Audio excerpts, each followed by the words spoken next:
पढ़ लिया, हु का नियम लिख लिया हमने कि हु का प्रयोग कब करना है। वैसे ही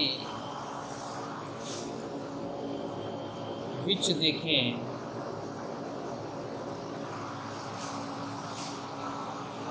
विच का प्रयोग भी होता है जो जिसे के उच्चारण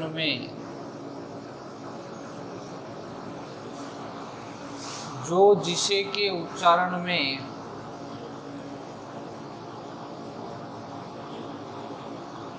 वस्तुओं, पशु पक्षियों यानी जानवरों के साथ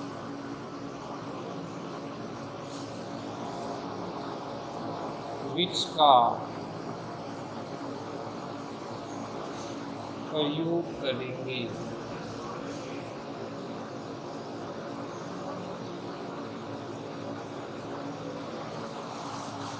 यानी कि जो हमने हु किया था वो किन के लिए काम कर रहा था? सजीव के लिए। व्यक्तिगत कोई भी हो उसके साथ तो हु का प्रयोग करना है। उच्चारण उसमें भी जो जिसे का था, यहाँ पर भी जो जिसे का उच्चारण है। यानी जो जिसे के उच्चारण में वस्तुओं, पशु पक्षियों, जानवरों के साथ किसका प्रयोग करना है? विच का प्रयोग करना है। यानी पशु पक्षी आ जाए, वस्तु आ जाए, पेड़ पौधे आ जाए, इनके साथ जहाँ हम हु लगा रहे थे वहाँ पर अब क्या लगा देंगे? विच लगा देंगे। शॉर्ट में कहें तो निर्जीव के साथ।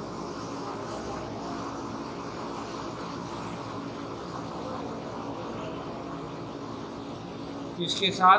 तो निर्जीव चीज़ें हैं उनके साथ विच लगाना है, और जो सजीव यानी व्यक्तिगत होगी वो उसके साथ किसका प्रयोग करना है? हु का प्रयोग करना है। हाँ, हु के बाद में हमने नियम लिखा था कि वहाँ पर हेल्पिंग वर्ब होना आवश्यक है रिक्त स्थान के बाद। विच में ऐसा कोई नहीं है कि हेल्पिंग वर्ब होना चाहिए। आपको तो इसमें यही ध्यान रखना है कि वस्तु आ जाए, पशु पक्षी आ जाए या जानवर आ जाए, इसमें जो या जिसे का उच्चारण हो, वहाँ पर अपने को निर्जीव हो तो इसका मतलब वहाँ विच का प्रयोग करना है, हु का प्रयोग नहीं करना है। जैसे the stick is thin, has broken.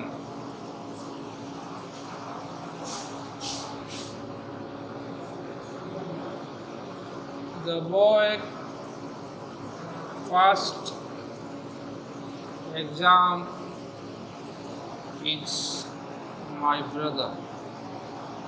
ये दो वाक्य लिखे हैं, इससे आपको अंतर समझ में आ जाएगा। आपको कहते इन दोनों में हु या विच का प्रयोग कीजिए। आपको ये कहते कि दोनों वाक्यों में हु या विच का प्रयोग आपको करके बताना है कि आप कैसे करते हो। तो एक चीज़ आपको यही ध्यान रखनी है कि वाक्य को पढ़ने से ही पता लगेगा कि वह किसी वस्तुओं के बारे में बात कर रहा है या व्यक्तिगत बात कर रहा है। ये वाक्यों को पढ़ने से पता लगेगा। वाक्य पढ़ना नहीं आ रहा है तो आप वाक्य नहीं बना सकते। जैसे द स्टिक माने छड़ी। जो छड़ी है इज थिन, वो पतली है। छड़ी जो पतली है, छड़ी जो का उच्चारण आ रहा है वो पतली है जो ब्रोकन, वो क्या हो गई? टूट गई। छड़ी जो पतली थी वो क्या हो गई? टूट गई। जो का उच्चारण आ रहा है। लेकिन ये जो स्टिक है, छड़ी जो है, वह सजीवों में नहीं है, वस्तुओं में आती है। तो वहाँ पर हम किसका प्रयोग कर देंगे? विच का प्रयोग कर देंगे। ठीक है ना? यहाँ किसका प्रयोग कर दिया हमने? विच का प्रयोग कर दिया। तो स्टिक विच इज थिन, छड़ी जो पतली है, हैज ब्रोकन, वह टूटी। यानी यहाँ पर जिस छड़ी का बात कर रहे हैं वो वस्तुओं में आता है, और जहाँ जो जिसे के उच्चारण में सजीव हो तो वहाँ हु का प्रयोग करना है, और वस्तुएं, पेड़ पौधे, पशु पक्षी हो वहाँ विच का प्रयोग करना है। आपको ये बात याद रखनी है। जैसे अगला वाक्य देखो, द बॉय यानी कि लड़का। जो पास हुआ एग्जाम में, पास्ट एग्जामिनेशन, लड़का जो एग्जाम में पास हुआ, इज माई ब्रदर, वो मेरा भाई है। तो आप इतनी सी बात समझ आओ कि लड़का जो पास हुआ, उच्चारण जो का आ रहा है, रिक्त स्थान के बाद पास होना क्रिया है अपनी, मेन वर्ब आ गया, पास होना, उत्तीर्ण होना, सफल होना, पास आ गया। तो अपने को यहाँ पर अब वो विच का प्रयोग करना है, कब हु का करना है, तो आप कहोगे यहाँ हु का प्रयोग होगा, विच का प्रयोग यहाँ पर नहीं होगा। द बॉय विच या who, the boy who pass examination in my brother, is my brother. लड़का जो परीक्षा पास किया वह मेरा क्या है, भाई है। तो इन दोनों में वाक्य को पढ़ने से पता लगा कि इसमें विच का प्रयोग इसलिए हो रहा है, इसमें हु का प्रयोग क्यों हो रहा है। प्रयोग हालांकि दोनों उच्चारण दोनों के एक ही आ रहे हैं, लेकिन ये सजीव और ये निर्जीव होने का अंतर है, वो अपने को ध्यान रखना है।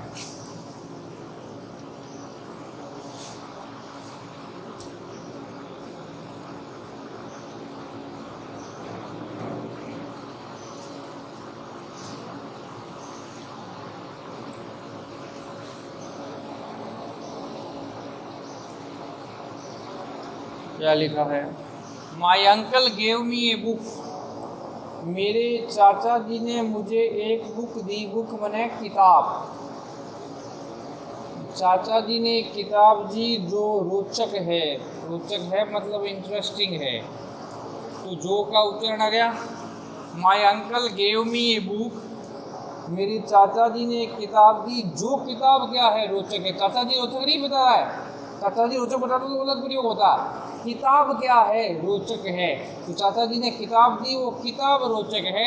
यहाँ पर किताब जो है, किताब के साथ हु नहीं लगेगा, किताब के साथ किसका प्रयोग करेंगे, विच का प्रयोग करेंगे। तो my uncle gave me a book which is interesting, जो कि क्या है, बहुत रोचक है, मतलब अच्छी है किताब, रोचक है, रुचिदार है। तो यहाँ पर हमने विच का प्रयोग कर दिया, यहाँ पर हु का प्रयोग कर दिया। तो आपको हु और विच में अंतर का पता रखना है कि कब हु का प्रयोग करेंगे वो कल वाला देखना, कब विच का प्रयोग करेंगे वो आज वाला देखेंगे। तो उससे आपको पता लग जाएगा कब हु का प्रयोग किया जाता है, कब विच का प्रयोग किया जाता है।